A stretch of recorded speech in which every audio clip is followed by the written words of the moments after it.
चार अंगुलष्ट प्रमाण ऊपर सुल्तान है मत चुके चौहान। कविचंद की इन पंक्तियों के साथ आज के वीडियो की शुरुआत करता हूं। मैं हूं रूप सिंह और आप देख रहे हैं स्टडी फ्लैग। चलिए दोस्तों शुरू करते हैं। आज हम पृथ्वीराज चौहान के बारे में जानते हैं, उनके के बारे में जानते हैं। चलिए शुरू करते हैं। पृथ्वीराज चौहान का जन्म कब हुआ? पृथ्वीराज चौहान का जन्म कब हुआ था? 1166 ईस्वी के अंदर हुआ था। हिंदी कैलेंडर के अनुसार ज्येष्ठ कृष्ण द्वादशी विक्रम संवत 1223 को पृथ्वीराज चौहान का जन्म हुआ था। पृथ्वीराज चौहान का जन्म कहाँ हुआ था? पृथ्वीराज चौहान का जन्म कहाँ हुआ था? अनहिल पाटन यानी पाटन के अंदर, गुजरात के अंदर पृथ्वीराज चौहान का जन्म हुआ था। पृथ्वीराज चौहान के पिता का नाम क्या था? पृथ्वीराज चौहान के पिता का नाम क्या था? सोमेश्वर चौहान। ये अजमेर के राजा थे, सोमेश्वर चौहान। पृथ्वीराज चौहान की माता का नाम क्या था? पृथ्वीराज चौहान की माता का नाम कर्पूरी देवी था। पृथ्वीराज चौहान किस नाम से गद्दी पर बैठे? पृथ्वीराज चौहान तृतीय के नाम से गद्दी पर बैठे, क्योंकि पृथ्वीराज चौहान फर्स्ट और सेकंड पहले राज कर चुके थे। अगला प्रश्न है, पृथ्वीराज चौहान ने कौन सी उपाधि धारण की? पृथ्वीराज चौहान ने दल पंगुल यानी विश्व विजेता की उपाधि धारण की थी। पृथ्वीराज चौहान के घोड़े का नाम क्या था?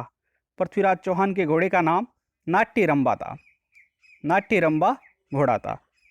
अगला प्रश्न है, 1182 ईस्वी में पृथ्वीराज चौहान ने महोबा के किस शासक को पराजित किया? 1182 ईस्वी के अंदर महोबा का युद्ध हुआ, जिसमें चंदेल शासक परमर्दी देव को पराजित किया था। किसको पराजित किया था? परमर्दी देव को। अगला प्रश्न है, पृथ्वीराज चौहान से युद्ध करते हुए चंदेल शासक परमर्दी देव के कौन दो विश्वस्त सेनानायक हैं वीरगति को प्राप्त हुए? आला और उद्दल। दोस्तों ये आला और उद्दल बहुत ही वीर प्रतापी और विश्वस्त सेनानायक थे, जो युद्ध के अंदर वीरगति को प्राप्त हुए। पृथ्वीराज चौहान के समय कनौज का शासक कौन था? पृथ्वीराज चौहान के समय कनौज का शासक जयचंद गहड़वाल था। गहड़वाल वंश था। पृथ्वीराज चौहान ने संयोगिता से विवाह किया, ये किसकी पुत्री थी? तो पृथ्वीराज चौहान ने जो संयोगिता से विवाह किया वो कनौज के शासक जयचंद गहड़वाल की पुत्री थी। और विवाह का जो प्रकार है वो गंधर्व विवाह है।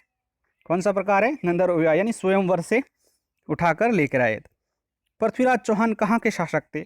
पृथ्वीराज चौहान कहाँ के शासक थे? अजमेर और दिल्ली के, यानी ये पहले अजमेर के शासक थे, बाद में इन्हें दिल्ली का राज्य भी मिल गया था। तराइन का प्रथम युद्ध कब हुआ? 1191 ईस्वी के अंदर हुआ था, जिसके अंदर तराइन के प्रथम युद्ध में कौन जीता? तो तराइन के प्रथम युद्ध में पृथ्वीराज चौहान जीते और मोहम्मद गौरी की सेना बुरी तरीके से हारी। तराइन का द्वितीय युद्ध कब हुआ? तो तराइन का द्वितीय युद्ध है वो 1192 ईस्वी के अंदर हुआ था, जिसमें पृथ्वीराज चौहान और मोहम्मद गौरी की सेनाएं लड़ी थी। और इस युद्ध के अंदर कौन विजयी हुआ था? तराइन के द्वितीय युद्ध में कौन जीता? मोहम्मद गौरी जीता और पृथ्वीराज चौहान की इसमें हार हुई थी। और तराइन की बात करें तो ये तराइन कहाँ पर है? ये हरियाणा में है, हरियाणा के अंदर है। एग्जाम की दृष्टि से भी ये प्रश्न बहुत इंपॉर्टेंट है। दोस्तों वीडियो को जरूर लाइक कर दीजिए। राय पिथौरा के नाम से कौन प्रसिद्ध थी? पृथ्वीराज चौहान। पृथ्वीराज चौहान को राय पिथौरा भी कहा जाता है। पृथ्वीराज विजय एक ग्रंथ है के लेखक कौन थे? तो पृथ्वीराज विजय ग्रंथ के लेखक जयानक थे, ये पृथ्वीराज के दरबारी थे। पृथ्वीराज रासो के लेखक कौन थे? तो पृथ्वीराज रासो के लेखक चंद्रप्रदयी थे, ये पृथ्वीराज के मित्र और दरबारी दोनों थे। जो शुरू के अंदर वो जो पंक्तियां थी, 4 बांस 24 गज अंगुलष्ट प्रमाणता ऊपर सुल्तान है मत चुके, ये चंद्रप्रदयी की ही पंक्तियां थी। दी अर्ली चौहान डायनेस्टीज पुस्तक के लेखक कौन है? दी अर्ली चौहान डायनेस्टीज पुस्तक के लेखक कौन है? उत्तर है डॉक्टर दशरथ शर्मा ने दी अर्ली चौहान डायनेस्टीज पुस्तक लिखी है। दोस्तों ये था इस आज का वीडियो। अगर आपको पसंद आया तो प्लीज़ वीडियो को लाइक कर दीजिए और अपने दोस्तों के साथ शेयर कर दीजिए। कमेंट करना ना भूले और सब्सक्राइब करें हमारे चैनल स्टडी फ्लैग को। Thanks for watching.